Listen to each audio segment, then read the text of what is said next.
जय हिंद प्यारे विद्यार्थियों। जी के लोकेश पांचाल यूट्यूब चैनल पर आपका स्वागत। आज पढ़ेंगे अपन राजस्थान के लोक नृत्य। लोक नृत्यों से राजस्थान में कोई भी एग्जाम हो उसमें से लोक नृत्यों का प्रश्न अवश्य आता है। लोक नृत्य से प्रश्न किस प्रकार आता है उन सभी का उत्तर अपन इस वीडियो में जानने का प्रयास करेंगे। बने रहिए मेरे साथ, अपन लोक नृत्यों को पढ़ेंगे। नृत्य दो प्रकार के होते हैं। कितने प्रकार के होते हैं नृत्य? दो प्रकार के। एक तो होता है अपना शास्त्रीय नृत्य, एक होता है शास्त्रीय नृत्य और होता है एक लोक नृत्य। शास्त्रीय नृत्य और लोक नृत्य में क्या अंतर है? शास्त्रीय नृत्य जिसमें नियम कायदे तरीके होते हैं वो शास्त्रीय नृत्य नियमों के अनुरूप किया जाता है। और एक होता है लोक नृत्य। लोक नृत्य में कोई नियमों कोई पालन नहीं किया जाता है, उसमें जैसे भी कैसे भी कर किया जा सकता है। शास्त्रीय नृत्य राजस्थान का एकमात्र शास्त्रीय नृत्य है अपने कथक। मतलब शास्त्रीय नर्तक का एकमात्र कौन सा नृत्य? कथक। कथक के दो घराने, कितने? दो घराने। एक तो अपने जयपुर में और एक लखनऊ घराना। जयपुर घराना कथक का सबसे प्राचीनतम घराना है। जयपुर घराना कथक का सबसे प्राचीनतम घराना है। इसके प्रवर्तक थे अपने बानूजी महाराज। जयपुर घराने के प्रवर्तक कौन थे? बानूजी महाराज। इस जयपुर घराने को मतलब इसके प्रसिद्ध कलाकार हुए अपने बिरजू महाराज। कौन हुए? बिरजू महाराज। जयपुर घराने के प्रवर्तक पूछे जाए तो बानूजी महाराज, और इसके आगे किसने बढ़ाया था? इसने प्रसिद्ध कलाकार बिरजू महाराज और पंडित दुर्गा शंकर इसके प्रसिद्ध कलाकार थे। फिर पढ़ेंगे अपन लखनऊ घराना। लखनऊ घराना यह कथक का सबसे नवीनतम घराना है, जो एक मुस्लिम घराना है। सबसे नवीनतम घराना और एक मुस्लिम घराना है। इसके प्रवर्तक की मैं बात करूं तो नवाब वाजिद अली शाह।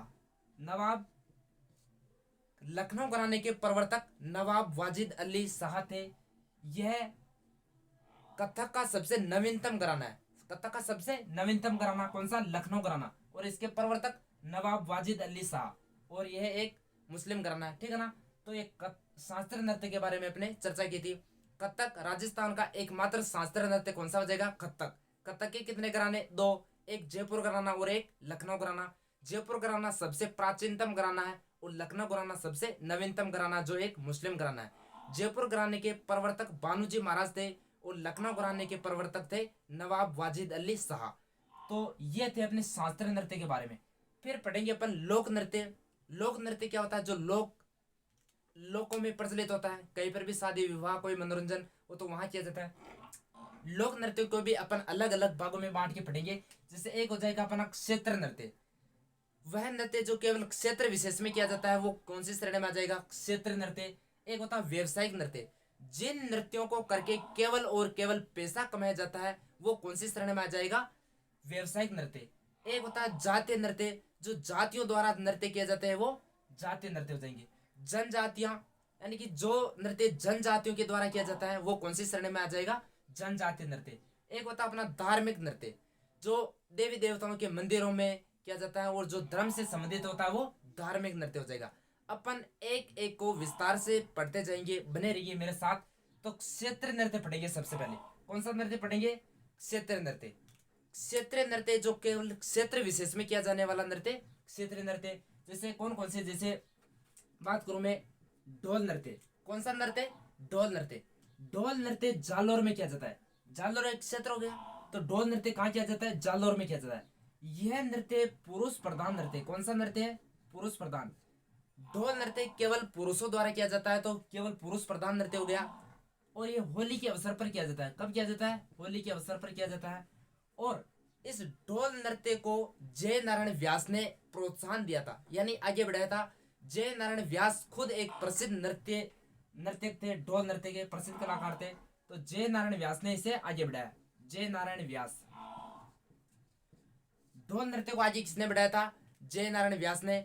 और इस ढोल नृत्य को जो ढोल बजाया जाता है वो थाकना शैली में बजाया जाता है। ढोल को एक थाकना शैली में बजाया जाता है। ढोल बजाने की शैली कौन सी है? थाकना शैली। ढोल नृत्य कहाँ किया जाता है? जालोर। पुरुष प्रधान नृत्य है, होली के अवसर पर किया जाता है। जय नारायण व्यास ने इसे आगे बढ़ाया था, यानी प्रोत्साहन दिया था। और थाकना शैली में ये किया जाता है। उसके बाद में चंग। चंग नृत्य कहाँ किया जाता है? शेखावाटी में। कहाँ? शेखावाटी में। और यह भी पुरुष प्रधान नृत्य है और होली के अवसर पर किया जाता है।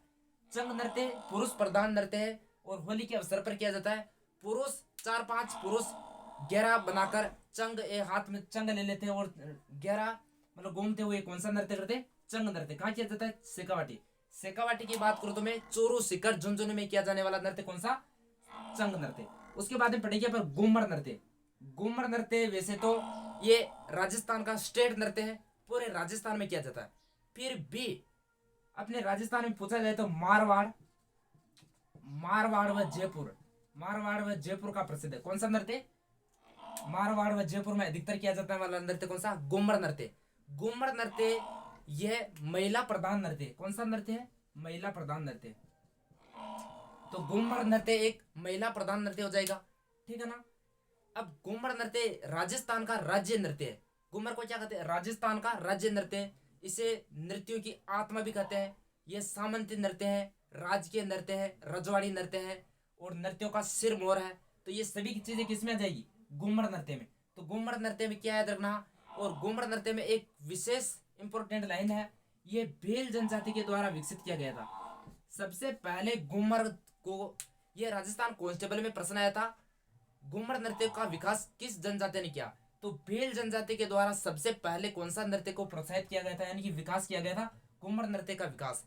घूमर नृत्य का विकास कौन सी जनजाति करते हैं? भेल जनजाति। और घूमर को नृत्य का दर्जा कब दिया गया था? तो 1986 में घूमर को नृत्य का दर्जा दिया गया था। यानी कि घूमर को नृत्य का दर्जा कब मिला था? 1986 में। और 1986 में ही गोवर्धन कुमारी ने गणगौर घूमर डांस एकेडमी स्थापित की थी, जिसमें घूमर नृत्य के मतलब घूमर नृत्य को प्रसिद्ध है, कोई भी कलाकार होते हैं तो उनको घूमर नृत्य सिखाया जाता है। कहाँ पे? गणगौर घूमर डांस अकादमी किसने स्थापित की? गोवर्धन कुमारी ने। कब? 1986 में। तो भील जनजाति इसका विकास करती है। ये महिला प्रधान नृत्य है और ये मारवाड़ जयपुर में किया जाता है। वैसे तो पूरे राजस्थान में किया जाता है। राजस्थान का राज्य नृत्य कौन सा? घूमर। नृत्यों का सिर मोर कहते हैं और नृत्यों की आत्मा कहते हैं, तो घूमर नृत्य हो जाएगा, ठीक है ना। उसके बाद में पढ़ेंगे झूमर। झूमर नृत्य हाडोती में किया जाता है, महिलाओं द्वारा किया जाता है हाडोती में। उसके बाद में डांग नृत्य। कौन सा नृत्य? डांग नृत्य। डांग नृत्य वैसे अपने ब्रज क्षेत्र का प्रसिद्ध है। जब होली के अवसर पर किया जाता है, नाह द्वारा राजसमंद में किया जाता है। डांग नृत्य कहाँ का प्रसिद्ध है? नाह द्वारा राजसमंद का प्रसिद्ध है। इसमें क्या होता है? रंग देवर के द्वारा भाभी के रंग लगाया जाता है और भाभी कोड़े मारते देवर के। तो इस प्रकार की घटना किसमें होती है? डांग नृत्य में। कहाँ किया जाता है? नाह द्वारा, कांकरोली, राजसमंद में। कौन सा नृत्य? डांग नृत्य। उसके बाद में डांडिया। डांडिया नृत्य कहाँ किया जाता है? तो ये अपने मारवाड़ में किया जाता है। जब नवरात्रों के अवसर पर गरबा किया जाता है, वैसे ही डंडे हाथों में लेकर कौन सा नृत्य किया जाता है? डांडिया नृत्य। राजस्थान में कहाँ का प्रसिद्ध है? मारवाड़ में। फिर पढ़ेंगे अग्नि नृत्य। अग्नि नृत्य कतरियासर बीकानेर का प्रसिद्ध है। अग्नि नृत्य कहाँ का प्रसिद्ध है? कतरियासर बीकानेर का प्रसिद्ध है। इस नृत्य को जसनाती संप्रदाय के लोग करते हैं। जसनाती संप्रदाय के पुरुषों द्वारा कौन सा नृत्य किया जाता है? अग्नि नृत्य। कौन सा नृत्य? अग्नि नृत्य। जसनाती संप्रदाय के पुरुष करते हैं। कौन से पुरुष? जसनाती संप्रदाय के पुरुष करते हैं। और यह धधकते हुए अंगारों पर किया जाता है। अग्नि नृत्य धधकते हुए अंगारों पर किया जाता है, जिसमें मतेरा फोड़ना और जो अंगारे होते हैं उसे दोना कहते हैं। क्या कहते हैं? दोना। और जसनाती संप्रदाय के पुरुष जब ये अग्नि नृत्य करते हैं, जब फतेह फतेह बोलते हैं, क्या बोलते हैं? फतेह फतेह का उच्चारण करते हैं। कौन से नृत्य में? अग्नि नृत्य में। और अपने बीकानेर के गंगा सिंह ने इस नृत्य को आगे बढ़ाया था। यानी कि अग्नि नृत्य को प्रोत्साहन किसने दिया था? महाराजा गंगा सिंह ने। कहाँ के थे ये? बीकानेर के। उसके बारे में पढ़ेंगे बम नृत्य। बम नृत्य कहाँ किया जाता है? ये भरतपुर में किया जाता है। ये बम नृत्य कहाँ किया जाता है? भरतपुर में होली के अवसर पर किया जाता है।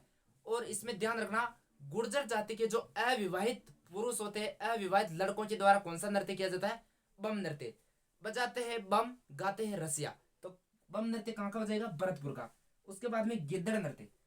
नृत्यों से अधिकतर अब तक जितने भी प्रश्न पूछे गए हैं उनमें से अधिकतर गिद्दड़ नृत्य के बारे में पूछा गया। एक तो ऐसे है, गिद्दड़ नृत्य कहाँ किया जाता है? शेखावाटी में। शेखावाटी का प्रमुख नृत्य कौन सा? गिद्दड़। तो यह भी पुरुष प्रधान नृत्य है और होली के अवसर पर किया जाता है। कौन सा नृत्य? गिद्दड़ नृत्य। तो गिद्दड़ में याद रखना, होली के अवसर पर किया जाता है और यह पुरुष प्रधान नृत्य। कौन सा? गिद्दड़ नृत्य। शेखावाटी में किया जाता है, चोरू सिकर झुंझुनू में। उसके बाद में आ जाएगा अपना गुड़ला नृत्य। कौन सा नृत्य? गुड़ला नृत्य। इसकी स्टोरी इस प्रकार है, जैसे जोधपुर में शासक थे उस समय, जोधपुर या मारवाड़, उस समय वहां के शासक थे राव सातल। कौन थे? राव सातल। जोधपुर के शासक थे राव सातल, और अजमेर का शासक था मल्लो खा। मल्लो खा के सेनापति का नाम था गुड़ला खा। गुड़ला खा जोधपुर में गांव पड़ता अपना पिपाड़। पिपाड़ शहर की 140 कन्याओं को बंदी बनाकर अपने साथ ले आता है। उन 140 कन्याओं को कौन छुड़ाता है? राव सातल। राव सातल गुड़ला गुड़ला की गर्दन काटकर अलग कर देता है, और उस गर्दन को उन कन्याओं को दे देता है, और कन्याएं उस गर्दन को पूरे गांव में घुमाती है, और गांव में घुमाती हुई कौन सा नृत्य करती है? गुड़ला नृत्य करती है। तो गुड़ला नृत्य ऐसे भी आता है। और ये गुड़ला की कोई मतलब पुत्री थी गिंदोली, तो गिंदोली के कहने पर शुरू किया गया था, ऐसा भी आता है।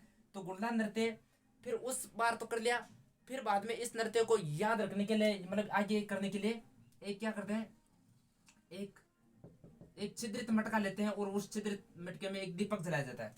छिद्रित मटके में दीपक जलाकर कौन सा नृत्य किया जाता है? तो गुड़ला नृत्य। कहाँ किया जाता है? मारवाड़ में। किसकी याद में? तो अपने गुड़ले खा की याद में किया जाता है। राव सातल के समय ये घटना हुई थी। और गुड़ला नृत्य को अपना एक रूपायन संतान है। कौन सा? रूपायन संतान। रूपायन रूपायन संस्थान। रूपायन संस्थान की स्थापना 1960 में होती है। कब होती है? 1960 में। रूपायन संस्थान राजस्थान में बोरुंदा गांव जोधपुर में स्थित है। इसकी स्थापना कोमल कोठारी के द्वारा की गई थी। कोमल कोठारी के द्वारा कौन सा संस्थान स्थापित किया गया था?